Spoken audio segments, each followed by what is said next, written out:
नमस्कार दोस्तों, वीआईपीएम इंस्टीट्यूट के ऑनलाइन प्लेटफॉर्म पर आप सभी का पुनः एक बार स्वागत है। जैसा कि आप मेरे पीछे देख रहे हैं, राजस्थान की विधानसभा और उसमें भी लेटेस्ट जो आपकी विधानसभा के चुनाव हुए थे 16वीं विधानसभा से, उससे महत्वपूर्ण क्वेश्चंस या उससे महत्वपूर्ण जानकारियां लेकर के आए हैं जो आपके आने वाले एग्जाम्स, जो भी राजस्थान के एग्जाम्स होंगे, उन सब के लिए जरूरी सूचनाएं हैं।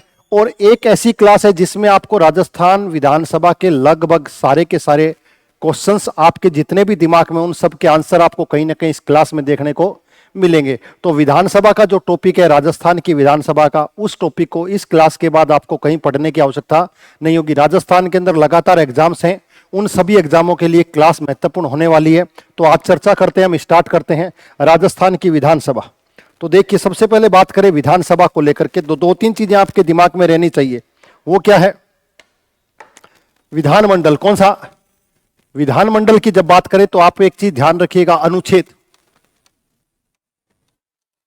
168 के अंदर विधानमंडल की बात की गई है। विधानमंडल वैसे ही होता है जैसे देश के अंदर केंद्र के अंदर जो संसद है, पार्लियामेंट, जिसका आर्टिकल 79 है, उसके अंदर जो संसद है वैसे ही विधानमंडल होती है। संसद में भी दो अंग आपको देखने को मिलेंगे, एक आप पढ़ते हो लोकसभा और दूसरी पढ़ते हो राज्यसभा। सेम ऐसे ही राज्य के अंदर भी दो व्यवस्थाएं होती हैं, एक होती है विधानसभा और दूसरी होती है विधान परिषद। अब हर राज्य के अंदर विधान परिषद होती नहीं है। कुछ महत्वपूर्ण 6 राज्य हैं जिनके अंदर आपको विधान परिषद देखने को मिलेगी।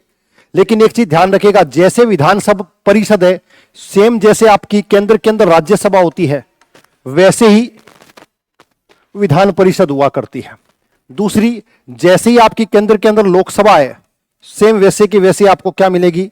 विधानसभा देखने को मिलेगी। यानी कि कहने का मतलब यह एक ऐसा सदन जिसको आप कह सकते हो प्रत्यक्ष सदन, ऐसा सदन जिसको आप कह सकते हो युवा सदन, ऐसा सदन जिसको आप कह सकते हो प्रतिनिधि सदन,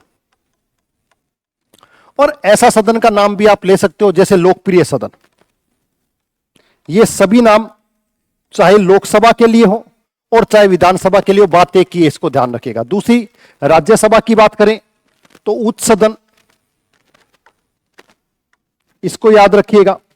बुद्धिजीवियों का सदन,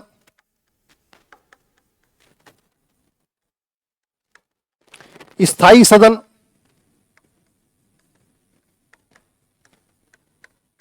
इसको याद रखिएगा। ठीक है।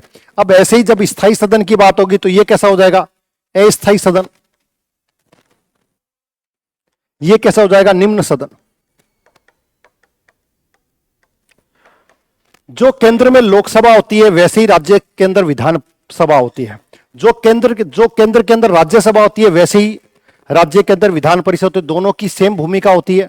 ये डायरेक्ट होता है, ये इनडायरेक्ट होता है। इसके सदस्य इनडायरेक्टली चुने जाते हैं, इसके सदस्य डायरेक्टली चुने जाते हैं। तो हम बात करें विधानसभा को लेकर के तो ध्यान रखिएगा 171 एक अनुच्छेद आपको देखने को मिलेगा जिसके अंदर संरचना दी गई है। किसकी?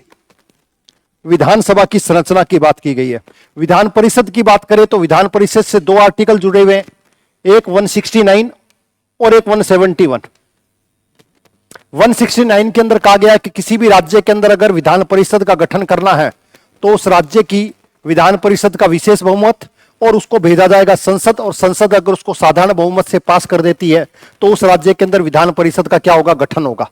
सिंपल सी बात है। आपके सिलेबस में विधान परिषद नहीं है, विधानसभा है, इसलिए मैं विधानसभा की बात करूंगा। लेकिन कुछ जानकारी आप दो। 171 में विधान परिषद की क्या दे रखी है? संरचना। इसमें संरचना की बात जानकारी दे रखी है और इसमें विधान परिषद का किस प्रकार से निर्माण किया जाएगा उसकी जानकारी दे रखी है। संरचना की बात करें तो इसके बारे में ध्यान रखिएगा, जितनी भी आपकी विधानसभा होगी, इस विधानसभा की जितनी भी सीटें होती हैं, उन सीटों का अधिकतम 1/3 सदस्य के रूप में विधान परिषद में सदस्य हो सकते हैं। इसको ध्यान रखिएगा। और मिनिमम सदस्यों की संख्या कितनी होती है? 40 होती है। ये 2 चीजें आपको याद रखनी है। कौन कौन सी? आपसे पूछा जाए कि विधान परिषद में अधिकतम सदस्य कितने हो सकते हैं, तो जिस भी राज्य के अंदर विधानसभा है, अगर उसके अंदर विधान परिषद को हम बना रहे हैं, सृजन कर रहे हैं, तो उस राज्य की जो विधानसभा की सीटें होंगी उसका अधिकतम 1/3 सदस्यों को हम विधान परिषद के रूप में बना सकते हैं। और दूसरा मिनिमम सदस्य कितने, 40 सदस्य होंगे। ये हमने बात करी किसकी, विधान परिषद की। इसी की बात करेंगे अब विधानसभा को लेकर। तो विधानसभा में क्या कहा गया, विधानसभा के अंदर कहा गया अधिकतम सीटें कितनी हो सकती है, अधिकतम से अधिकतम सीटें विधानसभा की कितनी हो सकती हैं, 500 हो सकती हैं, ये ध्यान रखिएगा। और मिनिमम कम से कम 60 हो सकती है। जब राजस्थान की बात करेंगे तो आपको पता ही है राजस्थान में कितनी सीटें, 200 सीटें। इसको याद रखिएगा, 200 सीटें राजस्थान में। शुरुआत में 200 सीटें ही नहीं थी, जब प्रथम चुनाव हुआ तो राजस्थान के अंदर 160 सीटें थी। इसको ध्यान रखें, धीरे धीरे इनका विस्तार होता गया। और जो छठी विधानसभा है आपकी, जो छठी विधानसभा थी, उसी के अंदर सीटों की संख्या कितनी की गई, 200 की गई। पहली चीज तो ये याद रखनी है। दूसरी, जो छठी विधानसभा है उसी को भंग किया गया समय से पहले, और उसी में पहली बार क्या किया गया, मध्यावधि चुनाव कराए गए। मध्य अवधि के चुनाव प्रथम बार आपसे पूछा जाए कब कराए गए, तो छठी विधानसभा के भंग होने के बाद करवाए गए। और मध्यावधि चुनाव से बनने वाली जो विधानसभा होगी वो विधानसभा कौन सी होगी, वो 7वीं विधानसभा होगी। दूसरा, छठी विधानसभा के अंदर ही आप 200 सीटें देखोगे, जबकि पहली विधानसभा में आप 160 सीटें जीतोगे। ये सारी जानकारी आपको विधानसभा के बारे में होनी चाहिए। अब बात करते हैं इससे आगे, तो देख लीजिए विधानसभा की बात करें तो विधानसभा के अंदर मैंने कहा अधिकतम सीटें कितनी हो सकती है, 500, और मिनिमम कितनी हो सकती है, 60। लेकिन इसमें भी आपको बहुत सारे अपवाद देखने को मिलेंगे, ध्यान रखिएगा। सिक्किम के अंदर 32 सीटें हैं और मिजोरम के अंदर 40 सीटें आपको देखने को मिलेगी। गोवा के अंदर भी आपको 40 सीटें ही देखने को मिलेंगी। तो कुछ अपवाद है, उसको ध्यान रखिएगा। और सर्वाधिक सीटें कहां है, तो सर्वाधिक सीटें आपको पता ही है 403 कहां पर है। जब भी आपसे पूछे कि सर्वाधिक लोकसभा की सीटें कहां हैं, उत्तर प्रदेश। सर्वाधिक विधानसभा की सीटें कहां, उत्तर प्रदेश। सर्वाधिक विधान परिषद की सीटें कहां हैं, उत्तर प्रदेश। सर्वाधिक राज्यसभा की सीटें कहां हैं, उत्तर प्रदेश। सर्वाधिक प्रधानमंत्री कहां से दिए, उत्तर प्रदेश से। ये सब चीजें जब भी सर्वाधिक की बात आए तो आप समझ लीजिएगा सर्वाधिक का मतलब उत्तर प्रदेश है, इसको ध्यान रखिएगा। सेकंड नंबर पर आप कर सकते हो कि सेकंड नंबर के अंदर कौन आ सकता है, पश्चिम बंगाल। इसको भी याद रख सकते हो, सेकंड नंबर के अंदर 294 सीट। तीसरे नंबर पर आप बात कर सकते हो तो तीसरे नंबर पर आ जाता है महाराष्ट्र। महाराष्ट्र के अंदर 288 सीटें। और बात कर सकते हो तो अभी आप चौथे नंबर पर आ सकता है बिहार। बिहार में कितनी सीटें, अभी बिहार के अंदर चुनाव होने वाले हैं और बिहार के अंदर आपको पता ही है SIR करवाए जा रहे हैं। स्पेशल ध्यान रखिएगा, इंटेंसिव रिवीजन किया गया, इंटेंसिव रिवीजन किया गया, स्पेशल इंटेंसिव रिवीजन, और इसी को लेकर के विवाद चल रहा है, इसको ध्यान रखिएगा। तो ये सारी चीजें आपको पता होनी चाहिए। न्यूनतम कहां पर है, 32 बता चुका हूं, अधिकतम आपको बता चुका हूं। योग्यता क्या हो सकती है एक MLA को बनने के लिए, ध्यान रखिएगा। विधानसभा के अंदर MLA होता है और विधानसभा के और विधान परिषद के सदस्यों को MLC कहते हैं, जबकि लोकसभा और राज्यसभा दोनों के सदस्यों को MP कहा जाता है। लोकसभा राज्यसभा के सदस्यों को MP कहा जाता है, मेंबर ऑफ पार्लियामेंट। लेकिन विधानसभा के सदस्यों को MLA कहा जाता है, मेंबर ऑफ लेजिस्लेटिव असेंबली, और MLC member of legislative council के नाम से जाना जाता है, इसको ध्यान रखिएगा। सदस्य सिंपल सी बात है, भारत का नागरिक हो और 25 वर्ष की आयु अगर पूरी करता हो, वो सेम जो आप किसके रूप में करते हो, जो सांसद के रूप में होता है, वो योग्यता किसकी होगी, एक विधायक के रूप में भी होगी। इसको याद रखिएगा, ठीक है। ये सारी चीजें आपको पता होनी चाहिए। सदस्यता समाप्त हो सकती है अगर वो लगातार 60 दिनों तक अनुपस्थित है और उसकी उसने जानकारी उपलब्ध नहीं कराई है, तो उसकी सदस्यता रद्द हो सकती है, इसको ध्यान रखिएगा। आगे चल करके बात करते हैं, स्टार्ट करते हैं। तो अब देखिएगा, विधानसभा के बारे में मैंने आपको सब कुछ बेसिक चीजें बता दी है। विधानसभा के जो सदस्य चुने जाते हैं, एक चीज और ध्यान रखिएगा, विधानसभा का जो भी विधायक चुना जाएगा वो कैसे चुना जाएगा, तो उसका चुनाव हमेशा कैसे होगा, प्रत्यक्ष चुनाव होगा। इसको ध्यान रखिएगा। जब प्रत्यक्ष चुनाव होगा तो ये सदस्य सभी के सभी मिलकर किसको बनाएंगे, मुख्यमंत्री को चुनते हैं। सेम ऐसे केंद्र में होता है कि सदस्यों का चुनाव होता है MP का, सांसदों का डायरेक्ट चुनाव होगा और वो सारे के सारे सांसद किसको चुनेंगे, प्रधानमंत्री को चुनेंगे। ऐसे ही राज्य के अंदर क्या होगा, सारे विधायक बनाए जाएंगे जनता के द्वारा और फिर बाद में वो क्या बनाएंगे, मिलकर के मुख्यमंत्री का चुनाव करते हैं। तो इसको ध्यान रखिएगा। ये विधानसभा तो एज इट इज जैसे हम लोकसभा को पढ़ते हैं, सेम वैसी की वैसी कॉपी आपको विधानसभा में देखने को मिलेगी। फर्क इतना ही है कि वहां पर जो जीत करके आते हैं उनको MP कहते हैं, यहां पर जीत कर आते हैं उसको MLA कहते हैं। MP मिलकर के क्या बनाएंगे, प्रधानमंत्री बनाएंगे, और MLA मिलकर के क्या बनाएंगे, मुख्यमंत्री बनाएंगे। यही विधानसभा की आपको जानकारी होनी चाहिए।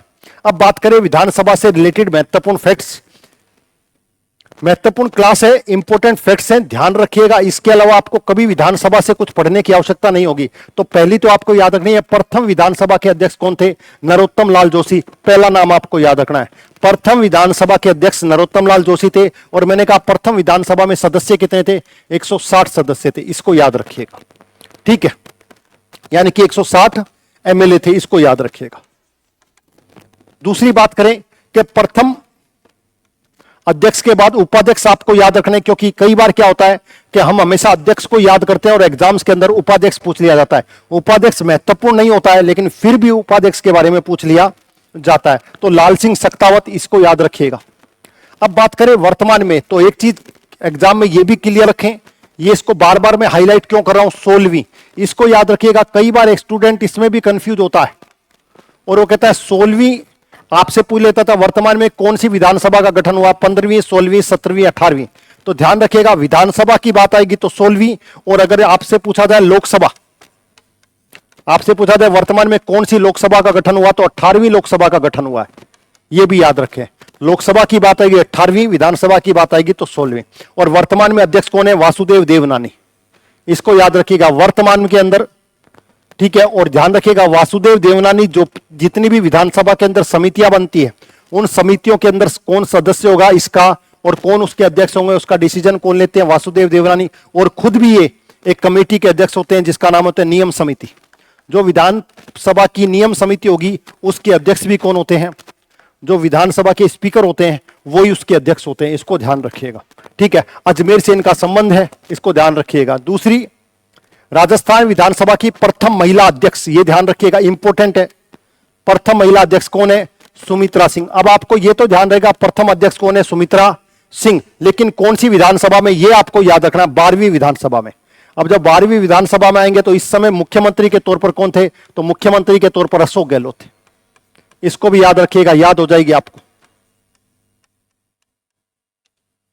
ठीक है। तो सुमित्रा सिंह को आप याद रखिएगा। कौन सी विधानसभा के अंदर? 12वीं विधानसभा के अंदर Sumitra Singh as a speaker के तौर पर काम करती हैं और राजस्थान की प्रथम महिला स्पीकर के तौर पर उनको जाना जाता है, इसको ध्यान रखिएगा। दूसरा, प्रथम गैर कांग्रेसी विधानसभा अध्यक्ष लक्ष्मण सिंह। अब 6वीं विधानसभा जो है उसको स्पेशल इसलिए याद रखिएगा क्योंकि 6ठी विधानसभा ही आपको पता ही है गैर कांग्रेसी विधानसभा मानी जाती है। क्यों? क्योंकि पहली बार गैर कांग्रेसी आपको मुख्यमंत्री देखने को मिले थे भैरव सिंह शेखावत, इसको याद रखिएगा। कौन सी में? 6ठी विधानसभा में। और मैंने कहा 6ठी विधानसभा में आपको क्या देखने को मिलेगी? विधानसभा की कितनी सीटें? 200 सीटें आपको देखने को। इसी को समय से पहले विघटित कर दिया गया और इसी के बाद में क्या कराए गए? मध्यावधि के चुनाव करवाए गए। ये सारी चीजें मैं आपको बता चुका हूं, इसको याद रखिएगा, एग्जाम्स में ये पूछा जा सकता है। तो प्रथम गैर कांग्रेसी विधानसभा अध्यक्ष, सबको ये तो पता होगा प्रथम गैर कांग्रेसी मुख्यमंत्री कौन है, वो सब बता देंगे भैरव सिंह शेखावत। लेकिन प्रथम गैर कांग्रेसी विधानसभा अध्यक्ष कौन है? वो है लक्ष्मण सिंह। इसलिए इंपॉर्टेंट हो जाता है, ध्यान रखिएगा। क्यों? क्योंकि आजकल आरपीएससी और अधीनस्थ बोर्ड जो आरएसएसएम भी है उसके पूछने की प्रकृति बिल्कुल डिफरेंट हो गई है। वो कुछ इस तरह के गहराई के प्रश्न या सीधे फैक्चुअल क्वेश्चन ज्यादा पूछ रहा है, ध्यान रखिएगा। तो इस तरह का डेटा आपको याद होना चाहिए। राजस्थान में सर्वाधिक कार्यकाल वाले, कौन से सर्वाधिक कार्यकाल वाले विधानसभा अध्यक्ष के रूप में कौन है? रामनिवास मिर्धा। इसको भी याद रख लीजिएगा, कभी डायरेक्ट या इनडायरेक्ट आ जाए। जैसे आपसे पूछा जाए वर्तमान के अंदर सर्वाधिक लोकसभा के अध्यक्ष कौन होंगे, तो सर्वाधिक कार्यकाल वाले लोकसभा के अध्यक्ष कौन है? बलराम जाखड़, ध्यान रखिएगा। और वो भी राजस्थान से थे। और अभी आपको पता ही है कि जो आपके ओम बिरला हैं वो भी राजस्थान से लोकसभा के स्पीकर हैं और दूसरी बार बने हैं। 17वीं लोकसभा में भी वो अध्यक्ष थे और 18वीं लोकसभा के अंदर भी वो स्पीकर हैं। अगर उनका कार्यकाल ये पूरा हो जाता है, 18वीं लोकसभा में वो पूरा कार्यकाल अपना पूरा करते हैं तो वो सर्वाधिक लंबे समय तक लोकसभा स्पीकर रहने वाले का रिकॉर्ड बना लेंगे, इसको ध्यान रखिएगा, ठीक है। तो जहां पर रामनिवास मिर्धा है अभी वहां पर कौन है? अभी वहां पर कौन होगा आपको पता ही है, बलराम जाखड़, इसको ध्यान रखिएगा। न्यूनतम कार्यकाल वाले, न्यूनतम का कभी पूछता नहीं है लेकिन फिर भी आपको याद रखना है, समरथ लाल मीणा न्यूनतम कार्यकाल वाले विधानसभा स्पीकर के रूप में जाने जाते हैं, ठीक है। अब कुछ एक्स्ट्रा फैक्ट्स जो आपको याद रखने, हीरालाल देवपुरा। तो हीरालाल देवपुरा के बारे में याद रखिएगा, वो क्या है इंपॉर्टेंट, क्योंकि वो सीएम रह चुके हैं, इसको ध्यान रखिएगा। तो ऐसे मुख्यमंत्री जो क्या रह चुके हैं, विधानसभा अध्यक्ष भी रह चुके हैं, इसको ध्यान रखिएगा। साथ साथ में हीरालाल देवपुरा वित्त आयोग के अध्यक्ष भी रहेंगे, ये भी याद रखिएगा। किसके अध्यक्ष? वित्त आयोग के अध्यक्ष। और अभी वर्तमान में आपको पता ही होगा अरुण चतुर्वेदी को, अरुण चतुर्वेदी को क्या बनाया गया? वित्त आयोग का अध्यक्ष बनाया गया। और ये कैबिनेट रैंक है, इनको कौन सी रैंक दी गई है? कैबिनेट मंत्री की रैंक दी गई है, इसको भी ध्यान रखिएगा। वर्तमान में वित्त आयोग के अध्यक्ष के रूप में किसको नियुक्त किया गया? अरुण चतुर्वेदी को नियुक्त किया। कौन करेगा नियुक्ति? नियुक्ति राज्यपाल करेगा, इसको ध्यान रखिएगा। हरिशंकर भाबड़ा, कौन से? हरिशंकर भाबड़ा के बारे में ध्यान रखा। ऐसे उप मुख्यमंत्री जो विधानसभा के अध्यक्ष भी रहे। अब ध्यान रखिएगा, अब ये उप मुख्यमंत्री भी है, विधानसभा के अध्यक्ष भी। और एक चीज और ध्यान रखिएगा, सर्वाधिक कार्यकाल वाले, सर्वाधिक उप मुख्यमंत्री कार्यकाल, इसको याद रखिएगा। क्योंकि सबको ये तो पता है कि सर्वाधिक मुख्यमंत्री के कार्यकाल के रूप में किसने काम किया, तो आपको सबको ही पता है, मोहनलाल सुखाड़िया को माना जाता है। लेकिन आपसे पूछे सर्वाधिक उप मुख्यमंत्री के रूप में सर्वाधिक कार्यकाल किसका है, तो ध्यान रखिएगा हरिशंकर भाबड़ा का है। हरिशंकर भाबड़ा ध्यान रखिएगा, हरिशंकर भाबड़ा विधानसभा के अध्यक्ष, उप मुख्यमंत्री और उप मुख्यमंत्री भी 2 बार बने। और तीसरी बात कि सर्वाधिक कार्यकाल वाले उप मुख्यमंत्री इनको माना जाता है, क्योंकि 2 बार बनेंगे तो सर्वाधिक कार्यकाल इनका हो जाएगा। नेक्स्ट, अब ध्यान रखिएगा, अब ऐसी बात करें, ऐसे विधानसभा अध्यक्ष और उपाध्यक्ष, तो एक चीज तो ये ध्यान रखिएगा, अध्यक्ष और उपाध्यक्ष के बारे में 2-3 चीजें और ध्यान के। एक तो इनकी जो शपथ होती है, ये कभी अध्यक्ष और उपाध्यक्ष के रूप में शपथ नहीं लेते हैं। ये किस रूप में शपथ लेते हैं? एज ए एमएलए या एज ए सदस्य के रूप में क्या लेंगे? सदस्य। तो आपसे एग्जाम्स में पूछा जाए कि विधानसभा अध्यक्ष को शपथ कौन दिलाता है, तो विधानसभा अध्यक्ष को कोई शपथ नहीं दिलाता। विधानसभा अध्यक्ष की कोई शपथ होती नहीं है। वो शपथ किस रूप में लेते हैं? एक एमएलए या सदस्य के रूप में होते हैं। दूसरा आपसे पूछता है कि इनकी नियुक्ति किसके द्वारा की जाती है, तो नियुक्ति किसके द्वारा की जाएगी, तो आपको ध्यान रखना राज्यपाल के द्वारा मंत्रिपरिषद की सिफारिश पर की जाएगी। तीसरा, ये अपना त्यागपत्र किसको सौंपते हैं, तो ये अपना त्यागपत्र एक दूसरे को सौंपते हैं, इसको ध्यान रखिएगा। किसको? एक दूसरे को। अध्यक्ष अपना उपाध्यक्ष को सौंपता है और उपाध्यक्ष अपना इस्तीफा किसको सौंपता है? अध्यक्ष को सौंपता है। सेम चीज याद रखिएगा। अब ऐसे व्यक्ति जो विधानसभा के अध्यक्ष भी रहे हैं और उपाध्यक्ष भी रहे हैं, यानी कि दोनों पदों पर रहे हैं, उनका नाम आपको याद रखना है। निरंजन नाथ आचार्य, गिरिराज तिवारी, पूनम चंद विश्नोई, शांतिलाल चपलोत और समरथ लाल मीणा। अभी आपको बताया था न्यूनतम, इसको याद रखिएगा। तो ये कुल कितने पर्सनैलिटी हो गई? 5 ऐसे व्यक्ति हो गए जो विधानसभा के अध्यक्ष भी रहे और उपाध्यक्ष के दोनों के रूप में रहे। ठीक है, इसको याद रखिएगा, एग्जाम्स में पूछा जा सकता है। राजस्थान की प्रथम महिला, अब प्रथम महिला आपको पता है विधानसभा उपाध्यक्ष। अभी हमने पढ़ा किसका था? अभी हमने पढ़ा था अध्यक्ष। अध्यक्ष के रूप में कौन थी? सुमित्रा सिंह। और कौन सी विधानसभा में? 12वीं विधानसभा में। और यहां पर क्या पूछा गया? विधानसभा की प्रथम उपाध्यक्ष के रूप में कौन है? तारा भंडारी। तो ध्यान रखिएगा कि हमने सबसे पहले अध्यक्ष ना देख करके सबसे पहले हमने महिला के रूप में उपाध्यक्ष को देखा, और जिसका नाम क्या था? तारा भंडारी। उसके बाद ही हमने महिला को अध्यक्ष के रूप में या विधानसभा अध्यक्ष के रूप में देखा, इसको ध्यान रखिएगा। अब विधानसभा अध्यक्ष और उपाध्यक्ष या अध्यक्ष और उपाध्यक्ष के रूप में अलग अलग शपथ ना लेकर के विधानसभा सदस्य के रूप में, ये बात मैंने आपको अभी बता चुकी है, ये यहां पर ही बता दी मैंने कि अलग अलग सदस्य ना लेकर के सदस्य के रूप में क्या लेते हैं? शपथ लेते हैं। इसको ध्यान रखिएगा। आ जाइए अब प्रोटेम स्पीकर। अब देखिए प्रोटेम स्पीकर क्या होता है।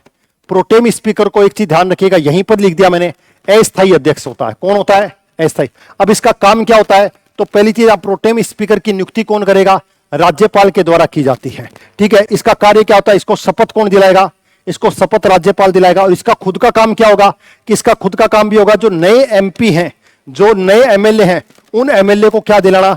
शपथ दिलाना। किसके नाम से? राज्यपाल के नाम से इनको क्या दिलाई जाएगी? शपथ दिलाई जाएगी। विधानसभा में जो सबसे वरिष्ठ सदस्य होता है उसे प्रोटेम स्पीकर नियुक्त किया जाता है। ये सत्ता पक्ष या विपक्ष किसी का भी, यानी कि एक ऐसा व्यक्ति जो विधानसभा में सर्वाधिक बार जीत करके आया, चाहे वो पक्ष का हो चाहे वो विपक्ष का हो, उसको प्रोटेम स्पीकर बनाया जाता है। क्यों बनाया जाता है? जब तक किसी व्यक्ति को स्थायी तौर पर हम क्या कि विधानसभा का अध्यक्ष नहीं बनाते, तब तक उस कार्यवाही को करने के लिए कोई एक व्यक्ति होना चाहिए, और वो व्यक्ति कौन होगा? प्रोटेम स्पीकर होगा, और उसकी नियुक्ति राज्यपाल के द्वारा ही की जाएगी। राज्यपाल उसको शपथ दिलाएगा, राज्यपाल की तरफ से ही, अपने राज्यपाल के बिहाफ पर ही वो सभी नए नए जितने भी एमएलए आते हैं उन सबको क्या दिलाएगा? शपथ दिलाएगा। उसका काम यही होता है। प्रोटेम स्पीकर का पर विधानसभा में होता है, विधान परिषद में नहीं होता। इंपॉर्टेंट चीज है, ध्यान रखिएगा, विधान परिषद में इस प्रकार का कोई सब नहीं होता, इसको ध्यान रखिएगा। प्रोटेम स्पीकर का कार्य नवनिर्वाचित सदस्यों को क्या दिलाना? मैंने अभी बताया, शपथ दिलाना। ठीक है। तीसरा, राजस्थान की प्रथम विधानसभा में प्रोटेम स्पीकर, अब प्रथम की याद रखो, आपके एग्जाम्स में पूछा जा सकता है। तो प्रथम प्रोटेम स्पीकर के कौन है? महाराणा संग्राम सिंह को राजस्थान का प्रथम प्रोटेम स्पीकर माना जाता है। प्रथम विधानसभा के अध्यक्ष के रूप में या प्रथम विधानसभा के अंदर प्रोटेम स्पीकर के तौर पर किसको नियुक्त किया गया? संग्राम सिंह को नियुक्त किया गया। इसको ध्यान रखिएगा। दूसरा, राजस्थान की वर्तमान, मैंने कहा वर्तमान और 16वीं विधानसभा के रूप में प्रोटेम स्पीकर के रूप में कौन है? कालीचरण सराफ, जो लगभग 8 से 9 बार 9-10 बार लगातार क्या हो चुके हैं? एमपी एमएलए के तौर पर जीत चुके हैं। तो सर्वाधिक बार जीतने वाले हैं, इसलिए सबसे वरिष्ठ हो गई, इसलिए इनको क्या बना दिया? प्रोटेम स्पीकर बना दिया। कौन सी? 16वीं विधानसभा का। जबकि 16वीं विधानसभा का विधानसभा के अध्यक्ष के रूप में कौन है? वासुदेव देवनानी। इसको ध्यान रखिएगा। जबकि प्रोटेम स्पीकर के तौर पर कौन है? कालीचरण सराफ। इसको ध्यान रखिएगा। नेक्स्ट, सर्वाधिक बार, ये एक इंपॉर्टेंट फैक्ट है, इसको ध्यान रखिएगा। सर्वाधिक बार प्रोटेम स्पीकर बनने वाले कौन है? पूनम चंद बिश्नोई। यानी कि ये एकमात्र ऐसे व्यक्ति हैं जिनको सर्वाधिक ये सौभाग्य मिला है कि वो सर्वाधिक बार क्या बने हैं? प्रोटेम स्पीकर बने। इसलिए इंपॉर्टेंट है, ध्यान रखिएगा। पहले में संग्राम सिंह, वर्तमान में कालीचरण सराफ, और सर्वाधिक बार क्या बनने वाले? प्रोटेम स्पीकर बनने वाले कौन? पूनम चंद बिश्नोई। ध्यान रखिएगा, एग्जाम्स में पूछा जा सकता है। और मैंने कहा पूनम चंद बिश्नोई वैसे भी क्या हो गए? प्रोटेम भी हो गए, साथ में क्या हो गए? विधानसभा के अध्यक्ष भी हो गए, साथ साथ में उपाध्यक्ष भी हो गए। समझ में आ गया? तो तीनों पदों पर पहुंच रहे हैं। देखिए, पूनम चंद बिश्नोई राजस्थान विधानसभा के अध्यक्ष, उपाध्यक्ष और प्रोटेम, यानी कि तीनों पदों पर पहुंचने वाला एक व्यक्ति। तो दो विशेषताएं होगी। क्या विशेषता होगी? एक तो सर्वाधिक बार प्रोटेम स्पीकर बनने वाले पूनम चंद बिश्नोई, दूसरा विधानसभा के अध्यक्ष, विधानसभा के उपाध्यक्ष, और साथ साथ के अंदर प्रोटेम स्पीकर। तीनों पदों पर रहने वाला व्यक्ति एक ही है, जिसका नाम है पूनम चंद बिश्नोई। इसको ध्यान रखिएगा। दूसरा, परशुराम मदेरणा और लक्ष्मण सिंह राजस्थान विधानसभा के अध्यक्ष और साथ साथ में प्रोटेम स्पीकर रहे। इसका मतलब ये दोनों के दोनों कभी भी क्या नहीं रहे? उपाध्यक्ष नहीं रहे। इसको एक तो ये ध्यान रखें, क्या नहीं थे? उपाध्यक्ष नहीं थे। दूसरा, तीनों के दोनों के अंदर एक खासियत और हो गई कि वो उपाध्यक्ष तो नहीं थे, लेकिन साथ साथ में वो क्या थे? प्रतिपक्ष के नेता थे। तो अध्यक्ष, उपाध्यक्ष और साथ साथ में प्रतिपक्ष के नेता के रूप में। तो 3 पोस्टों को इन्होंने भी सुशोभित किया। कौन कौन सी? एक अध्यक्ष के रूप में, एक प्रोटेम स्पीकर के रूप में, और तीसरे प्रतिपक्ष के नेता के रूप में इनको जाना जाता है। नारायण सिंह मसूदा राजस्थान विधानसभा के उपाध्यक्ष, और ये इंपॉर्टेंट नहीं है क्योंकि वो अध्यक्ष नहीं थे, इसलिए पूछा जा सकता है। तो याद रखिएगा, कोई महत्वपूर्ण चीज नहीं है। ये इंपॉर्टेंट है, इसको याद रखिएगा। क्यों? क्योंकि भैरव सिंह शेखावत आपको पता ही है, राजस्थान के 3 बार क्या रह चुके हैं? सीएम रह चुके हैं। 2 बार इनके समय क्या लग चुका है? राष्ट्रपति शासन लग चुका है। प्रथम गैर कांग्रेसी क्या रह चुके हैं? सीएम रह चुके हैं। और जब सीएम बने थे वो किसी भी सदन के, यानी कि विधानसभा के क्या नहीं थे? सदस्य नहीं थे। ये सारी खासियत किसकी है? भैरव सिंह शेखावत की। और भैरव सिंह शेखावत उपराष्ट्रपति के पद पर भी रहे। तो इतनी सारी विशेषताएं, इसको याद रखिएगा। साथ साथ के अंदर आपको पता ही है, जब इतने महत्वपूर्ण थे तो ध्यान रखिएगा, प्रतिपक्ष के नेता के रूप में भी उन्होंने क्या किया है? काम किया है। और साथ साथ में इतने सीनियर हो गए थे, तो इसका मतलब उन्होंने प्रोटेम स्पीकर के रूप में भी काम किया। तो एक चीज ध्यान रखिएगा, अब ये व्यक्ति के बारे में आप क्या क्या याद कर सकते हो, उसको ध्यान रखिएगा। पहली चीज क्या है? विधानसभा के एक चीज ध्यान रखिएगा, विधानसभा के अध्यक्ष नहीं बने। इसको इंपॉर्टेंट ध्यान रखिएगा, विधानसभा के अध्यक्ष के पद पर नहीं थे। इंपॉर्टेंट चीज आएंगे, इसका मतलब समझना, विधानसभा के प्रोटेम स्पीकर रहे हैं। अस्थायी स्पीकर के तौर पर इन्होंने काम किया। परमानेंट स्पीकर और वाइस प्रेसिडेंट यानी कि उपाध्यक्ष के रूप में इन्होंने काम नहीं किया है। प्रोटेम स्पीकर के रूप में काम किया, प्रतिपक्ष के नेता के रूप में काम किया, मुख्यमंत्री और उपराष्ट्रपति के रूप में तो काम किया। इसका मतलब विधानसभा के अध्यक्ष और उपाध्यक्ष नहीं रहे हैं, दो ही पोस्टों पर नहीं रहे हैं। कौन? मुख्यमंत्री भैरों सिंह शेखावत। ध्यान रखना, विधानसभा के अध्यक्ष नहीं थे, विधानसभा के उपाध्यक्ष नहीं थे, तो क्या थे? प्रोटेम स्पीकर थे, प्रतिपक्ष के नेता थे, मुख्यमंत्री थे और साथ साथ में उपराष्ट्रपति थे। तो एक इंपॉर्टेंट फैक्ट बनता है, ध्यान रखिएगा, वेरी वेरी इंपॉर्टेंट है, स्टार लगा लीजिएगा, आपके एग्जाम्स में आने की संभावना बनी रहेगी इसकी। अब आगे आ जाओ। अब संसद के अंदर राजस्थान क्या है? तो मैंने कहा राजस्थान में लोकसभा की कितनी सीटें हैं? 25 सीटें। तो एक चीज तो ये ध्यान रखिएगा, 25 सीटें और किसी स्टेट में है क्या? तो ध्यान रखिएगा, आंध्र प्रदेश के अंदर। कई बार इस तरह का प्रश्न भी पूछ लेता है, कैसा कौन सा स्टेट है जिसमें राजस्थान के बराबर सांसदों की सीटें हैं, तो उसको ध्यान रखिएगा। तो कितनी सीटें हैं? दूसरी, राजस्थान में राज्यसभा की कितनी सीटें हैं? 10 सीटें हैं। तो ध्यान रखिएगा, एक स्टेट है जिसका नाम है उड़ीसा। उड़ीसा के अंदर भी राज्यसभा की कितनी सीटें हैं? 10 सीटें हैं।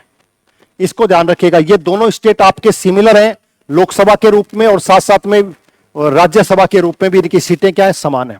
तो राजस्थान में कुल कितने सांसद हो गए? 35 सांसद हो गए। ध्यान रखिएगा। क्यों? अब एक चीज समझ लेगा, विधानसभा के सदस्य और विधान परिषद के सदस्यों के लिए तो अलग अलग शब्द प्रयोग में लिया जाता है, एमएलए और एमएलसी, जबकि लोकसभा और राज्यसभा के जो सदस्य होते हैं उनके लिए एक ही शब्द प्रयोग में लिया जाता है, एमपी, यानी कि मेंबर ऑफ पार्लियामेंट। इसको ध्यान रखिएगा। तो कुल कितने सांसद हो गए? 35 सांसद हो गए, 25 लोकसभा सीटों में से। अब इनमें से 4 सीटें आपको पता ही है एससी के लिए, ध्यान रखिएगा, और 3 सीटें एसटी के लिए क्या है? आरक्षित की गई है। इसको ध्यान रखिएगा, एग्जाम्स में पूछा जा सकता है। प्रथम लोकसभा चुनाव 1952 में राजस्थान में कुल कितनी सीटें थी? 22। जैसे आपको पता है प्रथम विधानसभा चुनाव, अगर आपसे पूछे प्रथम विधानसभा, तो आपको याद रखना कुल कितनी सीटें थी? 160 सीटें थी। वैसे ही एमपी की कुल कितनी सीटें थी? लोकसभा में 20 सीटें थी। राज्यसभा के अंदर 10 ही सीटें थी। आज भी वर्तमान में 10 ही सीटें हैं, इसको ध्यान रखिएगा। छठी लोकसभा कौन सी? छठी। अब आपको पता ही है, छठी ही विधानसभा की बात कर लो। जब छठी विधानसभा की बात करो तो उसमें कितनी सीटें हो गई? उसके अंदर सीट हो गई 200। और इसी प्रकार से छठी लोकसभा के अंदर भी सीटें कितनी हो गई? 23 से बढ़कर कितनी हो गई? 25 हो गई। और वर्तमान भी कितनी है? 25 ही सीटें। इनको भी आपको याद रखिएगा, थोड़ा सा याद रखने का। राजस्थान में अब तक दिसंबर 2024 तक कुल 34 महिलाएं, कितनी? 34 महिलाएं सांसद रह चुकी हैं। यानी कि 35 कुल सीटें हैं, 35 सीटें कुल हैं। उन 35 सीटों में ध्यान रखो, 34 सीटें अब तक, पहले इलेक्शन से लेकर आज तक 34 महिलाएं संसद में पहुंच चुकी हैं। वो लोकसभा से भी पहुंच चुकी हैं और वो राज्यसभा से भी। उनका कुल नंबर जो है वो कितना है? 34 है। इसको ध्यान रखिएगा। और 18वीं जो लोकसभा अभी चल रही है, 18वीं लोकसभा जो चल रही है, जिसका जून 2024 में जो चुनाव हुए थे, जो 7 चरणों में चुनाव हुए थे, उसको ध्यान रखिएगा। उसके अंदर वर्तमान में राजस्थान से 3 महिलाएं चुनी गई हैं। ध्यान रखिएगा कौन कौन सी? मंजू शर्मा, महिमा कुमारी और संजना। यानी कि कुल जो 25 सीटें हैं, कितनी हैं? उन 25 सीटों में से 3 पर क्या जीती गई है? 3 पर महिलाएं चुनाव जीती हैं। इसको याद रखिएगा। नेक्स्ट, राजस्थान की 16वीं विधानसभा। अब 16वीं विधानसभा के ध्यान रखिएगा, 199 सीटों पर क्या हुए हैं? चुनाव हुए हैं। इसको ध्यान रखिएगा। जब 116 चुनाव हुए, ध्यान रखिएगा, उसमें से 115 सीटें किसको मिली? बीजेपी को। 69 सीटें किसको मिली? इसको। और 3 सीटें किसको मिली? बाप पार्टी को। ध्यान रखिएगा, इस बाप पार्टी को राज्य पार्टी का दर्जा मिला हुआ है। राज्य पार्टी का क्या मिल गया? दर्जा मिल गया। ध्यान रखिएगा, ठीक है। और बहुजन समाजवादी पार्टी बीएसपी को 2 सीटें, लोकतांत्रिक आरएलपी को और राष्ट्रीय लोकदल को 1-1 सीटें प्राप्त हुई थी। 199, क्योंकि एक जो सीट थी गंगानगर के, उसके अंदर वहां पर करणपुर की, वहां की सीटों पर एक जो प्रत्याशी थे उनकी डेथ हो गई थी। उन्हीं की डेथ के स्थान पर जब बाद में चुनाव हुए तो 199 सीटों पर ही चुनाव हुए। कुल कितनी सीटें हैं? 200 सीटों में से 199 पर ही क्या हुए? चुनाव हुए। इसको ध्यान रखिएगा। जब शुरुआत में चुनाव हुए तो 8 सीटों पर कौन जीते? निर्दलीय जीते। और कुल महिलाएं कितनी है वर्तमान में? ध्यान रखिएगा, शुरुआत के अंदर ध्यान रखिएगा, कुल 20 महिलाएं थी। कितनी थी? आपसे पूछ सकता है कि शुरुआत में जब विधानसभा के चुनाव हुए तो कुल कितनी महिलाएं थी? 20 महिलाएं थी। बाद में क्या हुए? उपचुनाव हुए। जब उपचुनाव हुए तो उसमें एक महिला और जीत गई, तो कुल सीटें कितनी हो गई? कुल सीटें कितनी हो गई? 21 सीटें हो गई। 21। अब 21 में से ध्यान रखिएगा 10 तो बीजेपी के और 9 कांग्रेस की, और 2 महिला जो थी वो निर्दलीय, इंडिपेंडेंट, कहीं ना कहीं इंडिपेंडेंट कैंडिडेट के रूप में चुनी गई हैं, इसको ध्यान रखिएगा। और राजस्थान की जो 200 सीटें हैं, उन 200 सीटों में ध्यान रखिएगा 34 सीटें एससी के लिए और 25 सीटें एसटी के लिए। जैसे वहां पर हमने पढ़ी थी 4 सीटें और 3 सीटें पढ़ी थी किसके अंदर, एमपी के अंदर 25 सीटों में से। एक चीज ध्यान रखिएगा, राज्यसभा के अंदर रिजर्वेशन नहीं होता है। एक चीज और दिमाग में रखिएगा कि राज्यसभा की आपसे पूछे, लोकसभा के अंदर जो 25 सीटें हैं उसमें तो रिजर्वेशन है एससी एसटी का कि 4 सीटें एससी के लिए और 3 सीटें एसटी के लिए। विधानसभा के अंदर भी कितनी है, 34 सीटें एससी के लिए और 25 सीटें एसटी के लिए। लेकिन राज्यसभा के अंदर सीटों में रिजर्वेशन नहीं होता है, इसको स्पष्ट ध्यान रखिएगा, ठीक है। 15वीं विधानसभा जो 2018 में हुई थी उसमें 24 महिलाएं जीती थी, तो 24 महिलाएं विधायक बनी थी। अब कितनी है, 21 महिलाएं हैं, यानी कि इनमें दोनों में अंतर कितना हो गया, 3 महिलाएं कम चुनी गई हैं अब की बार वर्तमान में, ध्यान रखिएगा। इस तरह का प्रश्न भी पूछा जा सकता है, कल लेटेस्ट के पूछकर ना पूछे, वो लगातार ये पूछ सकता है कि 15वीं जो विधानसभा थी, 15वीं विधानसभा में कुल कितनी महिलाएं चुनाव जीत कर आई, तो ध्यान रखिएगा 24 महिलाएं चुनाव जीत कर आए। उसमें जाने के सबसे युवा विधायक के तौर पर कौन है, रविंदर सिंह भाटी, आपको याद रखना है। और महिलाओं की बात करें तो प्रियंका चौधरी, और ओवरऑल भी बात करें तो सबसे कम आयु की कौन होगी, प्रियंका चौधरी, इसको ध्यान रखिएगा। सबसे बुजुर्ग जो विधायक है वो बूंदी के कौन है, हरि मोहन शर्मा जी हैं। और सबसे बड़ी जीत दिया कुमारी, जो आपकी वर्तमान के अंदर डिप्टी सीएम है और आपकी फाइनेंस मिनिस्टर है, वित्त मंत्री कौन, दिया कुमारी, जो जयपुर से ही है, उनको ध्यान रखिएगा। विद्याधर नगर से उन्होंने सबसे बड़ी जीत दर्ज की और सबसे छोटी जीत आपको पता ही हंसराज पटेल के द्वारा दर्ज की गई। इस तरह के प्रश्न भी आपसे पूछे जा सकते हैं, इसको ध्यान रखिएगा।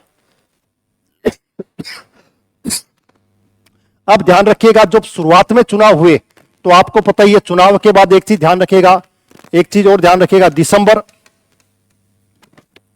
2023 में जब चुनाव हुए तो इस चुनाव के बाद नई सरकार का गठन हुआ, वो 15 दिसंबर को हुआ। और 15 दिसंबर को क्या हुआ, गठन किया गया। 15 दिसंबर को क्या ली गई थी, शपथ ली गई थी, किसने, आपके भजनलाल जी शर्मा ने।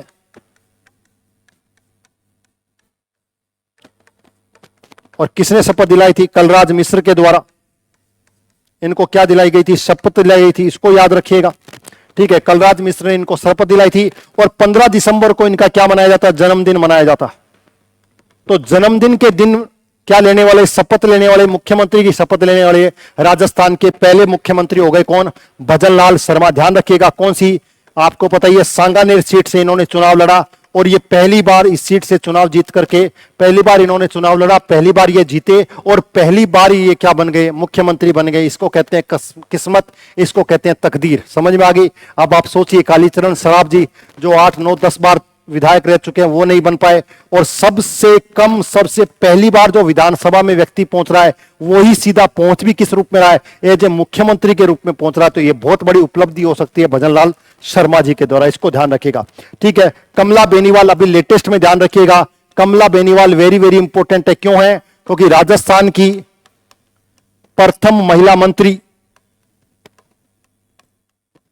एक चीज तो याद रखिएगा, दूसरी राजस्थान की प्रथम महिला उप मुख्यमंत्री। तो एक चीज ध्यान रखिएगा, वर्तमान में कुल कितनी, 2 हो गई।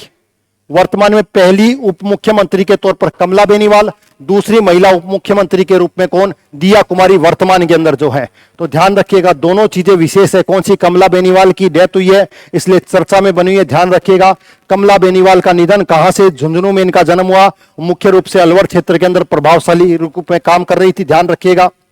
तो राजस्थान की पहली महिला मंत्री 1954 मोहनलाल सुखाड़िया सरकार के अंदर राज्य मंत्री के रूप में इन्होंने काम किया, पहली, ध्यान रखिएगा। पहली महिला उप मुख्यमंत्री अशोक गहलोत जी पहली बार जब क्या बने, मुख्यमंत्री बने, तो उन्होंने अपने कार्यकाल के दौरान क्या बनाया, मुख्यमंत्री उप मुख्यमंत्री बनाया, किसको, दिया उसको, आपकी कमला बेनीवाल जी को, इसको ध्यान रखिएगा। तीसरा, त्रिपुरा, मिजोरम और गुजरात राज्यपाल के रूप में क्या कर चुके, काम कर चुके हैं, और 7 बार क्या रही, विधायक। तो विधायक के तौर पर सबसे लंबा कार्यकाल के तौर पर हम कमला बेनीवाल को महिला के रूप में जानते हैं, ध्यान रखिएगा। इतनी सारी चीजें आपको कमला बेनीवाल जी के बारे में पता होनी चाहिए, आपके आने वाले एग्जाम्स के लिए जरूरी है। नेक्स्ट, अभी लोकसभा का जो चुनाव हुआ है, कौन सा, लोकसभा का जो चुनाव हुआ, 18वीं लोकसभा, कौन सी, 18वीं लोकसभा का चुनाव हुआ, आपको पता ही है, कुल कितने, 7 चरणों में चुनाव हुआ था। तो राजस्थान के अंदर किसमें, राजस्थान के अंदर यह चुनाव 2 चरणों में हुआ। एक तो यही याद रखिएगा, इससे क्वेश्चन आ जाता। दूसरा, कब कब 19 अप्रैल को और 26 अप्रैल को राजस्थान में 2 चरणों में चुनाव हुआ। कुल सीटें कितनी है? कुल सीटें आपको पता ही है, लोकसभा में कुल कितनी सीटें हैं? 25। इसमें से भी याद रखिएगा 4 और 3 एससी और एसटी, ये याद रखिएगा, ठीक है। उसमें से इंडिया गठबंधन ने कितनी जीती? 11। 11 में से 8 तो इनकी खुद की हो गई, 3 ये हो गई और 3 ये हो गई और 8 ये हो गई, ठीक है। सॉरी, जो 8 ये और 3 ये निर्दलीय, तो ये कुल कितनी हो गई? 11 हो गई। और मैंने कहा 3 महिलाएं अभी आपको बताइए, वर्तमान में 3 महिलाएं सांसद बनकर के पहुंची है संसद के अंदर, उसको याद रखिएगा। कुल कितनी महिलाएं? अब तक मैंने कहा 34 महिलाएं, इसको भी याद रखिएगा। सबसे बड़ी जीत राजसमंद की महिमा कुमारी, महिमा कुमारी जो राजसमंद से जीती है, उसको ध्यान रखिएगा। ऐसे ही अब ये महिमा कुमारी किस रूप में? एमपी के रूप में। अगर मैं यही पूछूं एमएलए के रूप में, तो एमएलए के रूप में कौन हो जाएगी? दिया कुमारी। सबसे बड़ी जीत एमएलए के तौर पर दिया कुमारी की, और सबसे बड़ी जीत एमपी के तौर पर महिमा को, यानी कि एमपी और एमएलए में सबसे बड़ी जीत दर्ज करी है महिलाओं ने ही दर्ज करी है। सबसे छोटी जीत जयपुर के राव राजेंद्र सिंह के द्वारा दर्ज की गई। सबसे युवा संजना जाटव, आपको पता ही है। वहां पर कौन है? प्रियंका चौधरी। और साथ साथ में आपको पता ही है रविंदर सिंह भाटी, इसको ध्यान रखेगा। और सबसे वृद्ध की बात करें तो राव राजेंद्र सिंह, जो सबसे कम मार्जिन से जीते हैं, और सबसे वृद्ध वही है जो सबसे कम मार्जिन से जीते हैं, सबसे वृद्ध वही है। कौन? राव राजेंद्र सिंह। तो यह भी आपको याद रखना है आपके एग्जाम्स में के लिए। दूसरा, अब राजस्थान से जो एमएलए एमपी बनकर पहुंचे हैं संसद के अंदर, उनमें से कितने लोग मंत्री बनाए गए हैं, उनके बारे में बात करें तो राजस्थान में वर्तमान में राजस्थान से कितने? वैसे ध्यान रखिएगा, वैसे तो कुल 5 हैं, लेकिन एक चीज ध्यान रखिएगा, जो वर्तमान के अंदर जो आपके असली वैष्णव हैं, जो कैबिनेट मंत्री है, कौन से? लेकिन आपको पता ही है रेलवे मंत्री, और इनका संबंध किससे है? जोधपुर से। लेकिन ये राजस्थान से चुनाव जीतकर नहीं पहुंचे, ये कहां से पहुंचे? उड़ीसा से, और राज्यसभा के सांसद हैं। इसलिए राजस्थान से जीतकर जो पहुंचने वाले वो कुल 4 ही हैं। राजस्थान पृष्ठभूमि के कुल कितने हैं? वो 5 हो गए, इसको ध्यान रखिएगा। तो गजेंद्र सिंह पिछली सरकार में भी कैबिनेट मंत्री थे, वर्तमान में भी संस्कृति और पर्यटन मंत्री के रूप में जाना जाता है। दूसरे भूपेंद्र यादव जो कि अलवर से हैं, वन और पर्यावरण मंत्री के रूप में जाना जाता है। तीसरा अर्जुन राम मेघवाल जो बीकानेर से हैं, स्वतंत्र प्रभार के रूप में कानून मंत्री के रूप में काम कर रहे हैं, उसको ध्यान रखिएगा। और भागीरथ चौधरी अभी वर्तमान के अंदर अजमेर से जो जीते हैं, कृषि और कल्याण के रूप में। इनके साथ साथ आपको कुछ और याद केंद्र के नाम भी याद रखिएगा।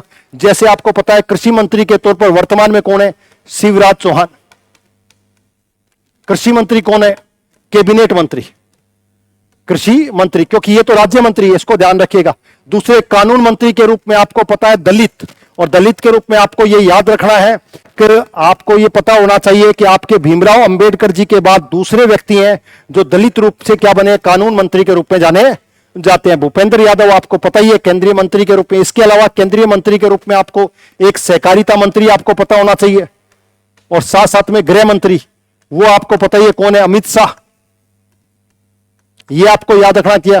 केंद्र के अंदर जो वित्त मंत्री हैं, वित्त मंत्री के रूप में कौन है? निर्मला सीतारमण, इसको याद रखना है, सीतारमण, ठीक है।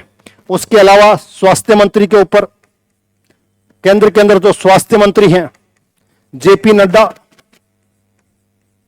ठीक है। इसके अलावा रक्षा मंत्री के रूप में आपको याद रखना है राजनाथ सिंह।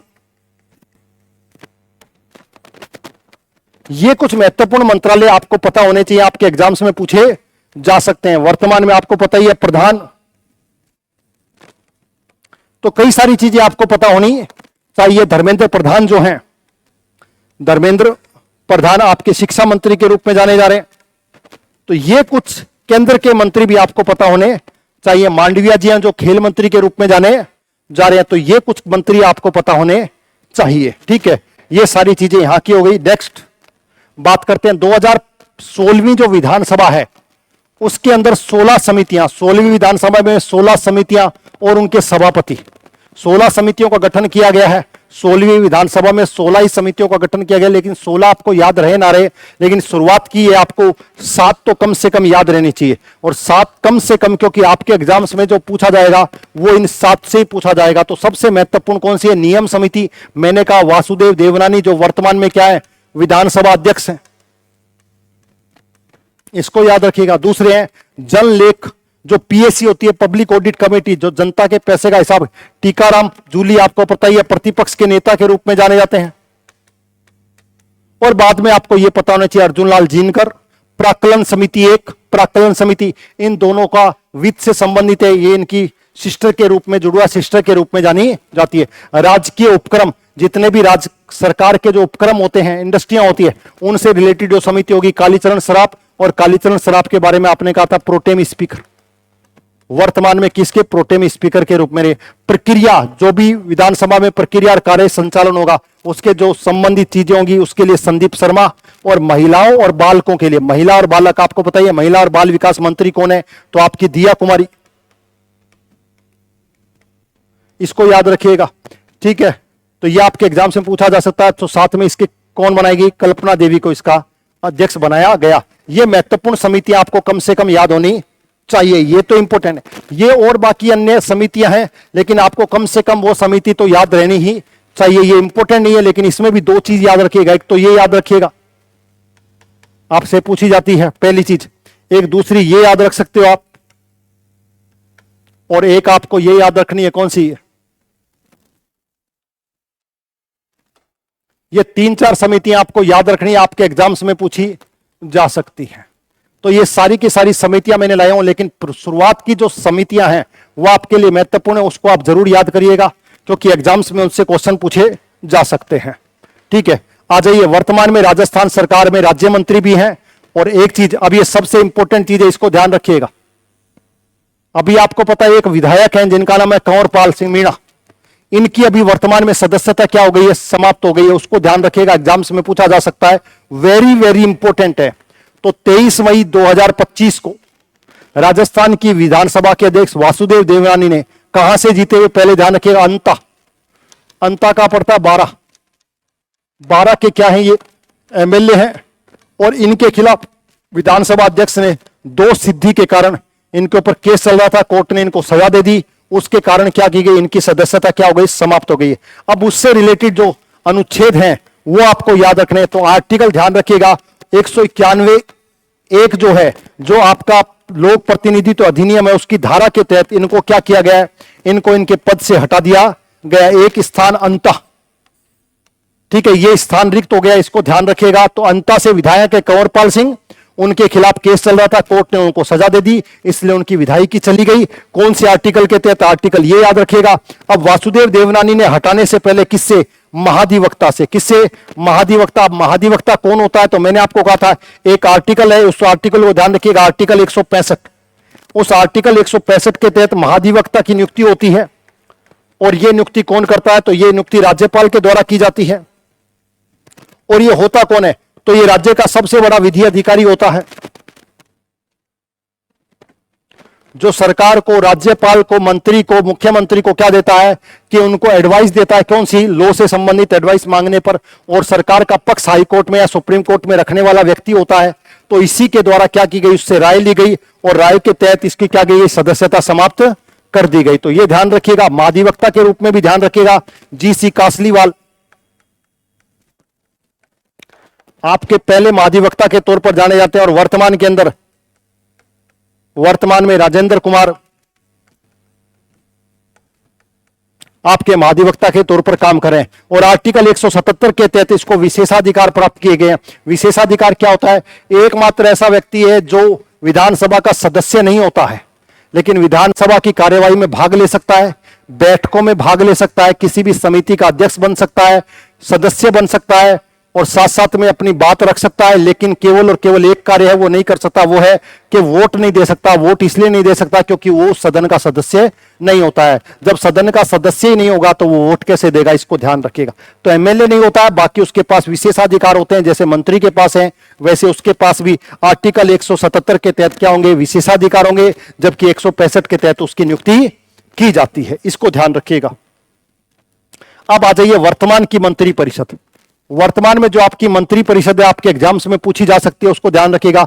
तो भजनलाल शर्मा आपको पता ही है, ठीक है। अब अशोक गहलोत के बाद, किसके बाद?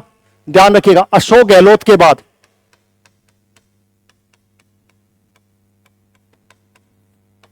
अशोक गहलोत फर्स्ट और भजनलाल सेकंड। ऐसे मुख्यमंत्री जिन्होंने अपने कार्यकाल के अंदर दो दो डिप्टी सीएम रखे हैं। कितने? दो उप मुख्यमंत्री इन्होंने रखे थे और दो ही उप मुख्यमंत्री इनके द्वारा रखे गए हैं। ठीक है, पहली चीज तो ये ध्यान रखिएगा, ये सारे विभाग इनके पास है, इसको ध्यान रखिएगा। गृह विभाग इनके पास है, इंपोर्टेंट, ये याद रखिएगा। ठीक है, दूसरी है दिया कुमारी। तो दिया कुमारी कौन है? उप मुख्यमंत्री। मैंने कहा उप मुख्यमंत्री कोई कॉन्स्टिट्यूशनल पोस्ट नहीं होती है, इसको हमेशा ध्यान रखिएगा। सिर्फ उप मुख्यमंत्री एक तरीके से मंत्री ही होता है, लेकिन बस उसको थोड़ी सी भूमिका उसकी बदल जाती है, पॉलिटिकल मैसेजिंग दे दी जाती है कि वो उप मुख्यमंत्री, यानी कि मुख्यमंत्री के बाद सबसे महत्वपूर्ण व्यक्ति उप मुख्यमंत्री हो जाएगा। लेकिन मैंने कहा कॉन्स्टिट्यूशनल उप मुख्यमंत्री जैसी कोई पोस्ट नहीं होती है, इसको ध्यान रखिएगा। तो दिया कुमारी आपको पता ही है, तो दिया कुमारी एक चीज ध्यान रखिएगा, दूसरी महिला उप मुख्यमंत्री के तौर पर है, दूसरी महिला उप मुख्यमंत्री, ये आपको पहले ही बता चुका हूं। तो पहली कौन थी? तो पहले आपको पता है कमला बेनीवाल, किसके सरकार के समय? अशोक गहलोत जी के समय, इसको ध्यान रखिएगा। तो फाइनेंस मिनिस्टर, एक तो ये याद रखना आपको डिपार्टमेंट, इतने डिपार्टमेंट आपको याद रहे या ना रहे, ये दो याद रखिएगा आप। कौन से? महिला और विकास और पर्यटन विभाग। तो एक मुख्यमंत्री उप मुख्यमंत्री के तौर पर ये हो गए, और दूसरे मुख्यमंत्री कौन है? उप मुख्यमंत्री प्रेमचंद बैरवा, इसको ध्यान रखिएगा। प्रेमचंद, तो वर्तमान सरकार के अंदर दो उप मुख्यमंत्री है, डिप्टी सीएम है, एक कौन है? दिया कुमारी जिन्होंने सबसे बड़ी जीत दर्ज करी है, और दूसरी है प्रेमचंद। और तीनों का तीना वर्तमान में, ध्यान रखिएगा, जयपुर से ही आपके उप मुख्यमंत्री है, जयपुर से आपके दोनों उप मुख्यमंत्री और जयपुर से ही आपके मुख्यमंत्री है।